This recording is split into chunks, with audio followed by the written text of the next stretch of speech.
Hello दोस्तों, आज हम ह्यूमन रेस्पिरेटरी सिस्टम को समझेंगे। ये क्लास सेवन्थ का टॉपिक है और इसको हम लोग डिस्कस करते हैं। तो देखिए, हम सांस कैसे लेते हैं दोस्तों। ठीक है, अब इसमें टर्म पड़ेगा आप लोग ब्रीदिंग। ब्रीदिंग होता है क्या, तो सुनिए। ब्रीदिंग होता है inhalation of air and exhalation of air is called breathing. यानी जब हम लोग इनहेलेशन करते हैं उस दौरान जो हम लोग एयर रहता है वो रिच इन ऑक्सीजन होता है। यानी जब हम लोग सांस लेते हैं तो उस दौरान जो एयर होता है वो किससे भरपूर होता है, ऑक्सीजन से। और जब हम लोग सांस छोड़ते हैं यानी जब हमारे लंग्स में वो एयर प्यूरिफाई हो जाता है तब वो रिच होता है और कार्बन डाइऑक्साइड में।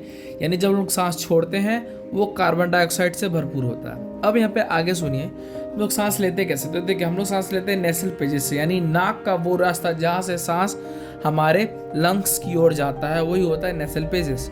तो नेसल पैसेज से जैसे सांस हम लोग लेते हैं तो वो ऑक्सीजन जो रिच इन गैस ऑक्सीजन है वो पैरिंग्स ट्रैकिया से होकर लंग्स में जाता है। और यहाँ पर ट्रैकिया दो हिस्सों में डिवाइड हो जाता है जिसे हम लोग ब्रोंकाइनल ट्यूब कहते हैं। फिर यही ब्रोंकाइनल ट्यूब और छोटे छोटे आपको दिख रहे होगा इस टाइप के पोर्शंस में डिवाइड होता है, जिन्हें हम लोग क्या कहते हैं, जहाँ पे कोना कोना आपको दिख रहा होगा इसे हम लोग ब्रोंकाई कहते हैं। और ये जो हिस्सा, सॉरी ये गलती हो गया दोस्तों, यहाँ पे जो ब्रोंकाइनल ट्यूब ये हो गया और ये जो डिवाइड हुआ इसे कहते हैं ब्रोंकाई। और इसमें जो छोटे छोटे आपको कांटेड स्ट्रक्चर दिख रहे होंगे इसे हम लोग कहते हैं ब्रोंक्यूल्स। और इन्हीं ब्रोंक्यूल्स में एक छोटा सा बॉलन लाइक स्ट्रक्चर होता है जिसे हम लोग कहते हैं एल्वियोली।